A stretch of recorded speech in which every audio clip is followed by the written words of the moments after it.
नमस्कार, I am Amit Bhardwaj. मैं आप सभी का इंडिया मेट्रोलॉजिकल डिपार्टमेंट के दैनिक मौसम चर्चा में स्वागत करता हूं। आज तारीख 19 अक्टूबर 2023।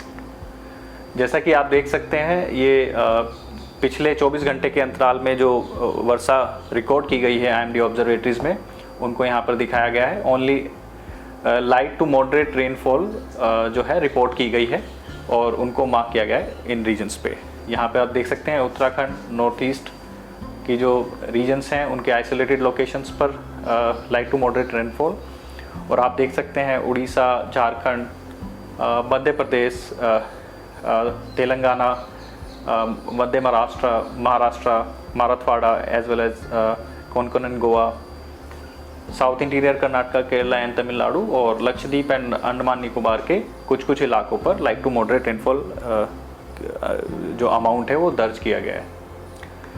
अगर हम आज के मुख्य बिंदुओं की बात करें तो यहाँ पे देखा जा सकता है कि दक्षिण पश्चिम मानसून आज 19 अक्टूबर को पूरे देश से वापस चला गया है। और अगर हम दूसरे बिंदु की बात करें, जो एक निम्न दबाव का क्षेत्र जो दक्षिण पूर्व और उससे सटे दक्षिण पश्चिम अरब सागर में स्थित है, इसके 21 अक्टूबर के आसपास दक्षिण पश्चिम और निकटीय पश्चिम मध्य अरब सागर पर एक दबाव बनने की संभावना है।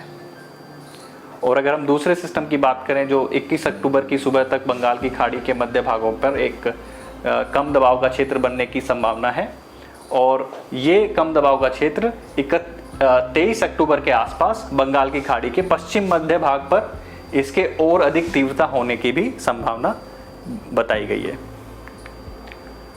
आप जैसे कि इस पिक्चर में देख सकते हैं कि जो हमारा दक्षिण पश्चिम मानसून है वो आज के दिन पूरे भारत से विड्रॉ हो चुका है।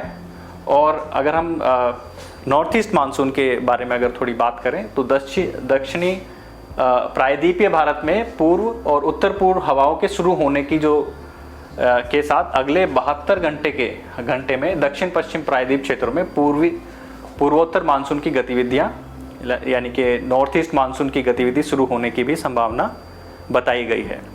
हालांकि सामान्य तौर पर उत्तरी पूर्वी मानसून की शुरुआत चरण कमजोर रहने की भी संभावना बताई गई है। और अगर आप देखें आज जो वेदर सिस्टम्स हैं, यहाँ पे आपको दिखाया गया है सैटेलाइट पिक्चर के थ्रू, तो आप देख सकते हैं यहाँ पे एक साइक्लोनिक सर्कुलेशन जो कि मिजोरम और आसपास के इलाकों पर 1.5 किलोमीटर अबव मीन सी लेवल दिखाया गया है।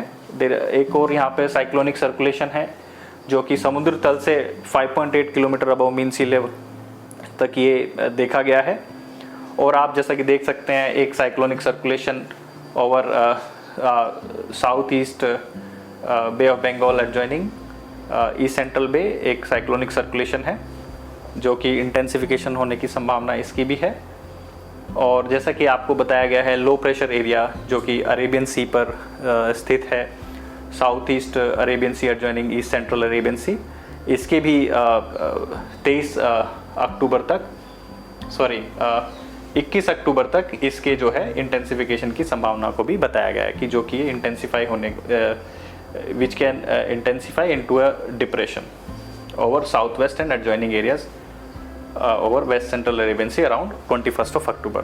और जो हमारा ये बे ऑफ बंगाल पे जो साइक्लोनिक सर्कुलेशन है, इसकी भी इंटेंसिफिकेशन की जो संभावना बताई गई है वो एक डिप्रेशन में इंटेंसिफाई हो सकता है west central Bay of Bengal around 23rd of October को। तो ये इन सिस्टम के बारे में थोड़ी जानकारी दी गई है। और अगर हम अगले 5 दिनों की बात करें कि अगले 5 दिन में हमारा वेदर कैसा रहेगा, पूरे भारत में कोई भी भारी वर्षा की संभावना नहीं है, तो ओनली लाइट टू मॉडरेट जो रेनफॉल हो सकती है उसको यहाँ पर मार्क किया गया है आइसोलेटेड लोकेशंस पर।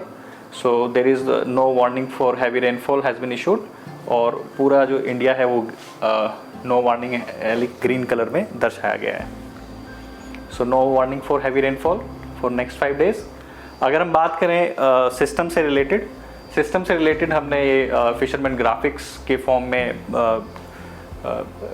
पॉलीगन्स और कंटूर्स, ये क्लोज शेप्स जो ड्रॉ की गई हैं, ये आपको बताते हैं कि फिशरमैन इन इलाकों में वेंचर ना करें। जैसा कि आप देख सकते हैं डे 1 टू डे 5 यहाँ पे फिशरमैन ग्राफिक्स में दिखाया गया है।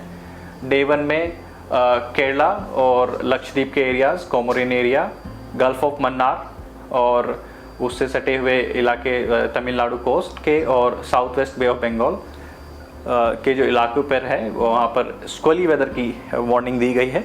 तो fisherman are advise not to go in that area.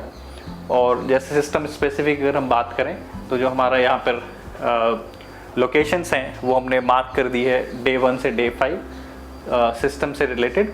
तो उन एरियाज़ में फिशरमैन को एडवाइस किया जाता है कि वो उन एरियाज़ में वेंचर ना करें।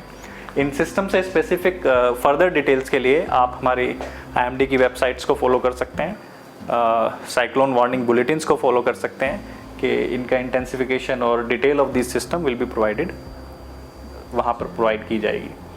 तो मैं आपको आज के लिए बस इतना ही, धन्यवाद।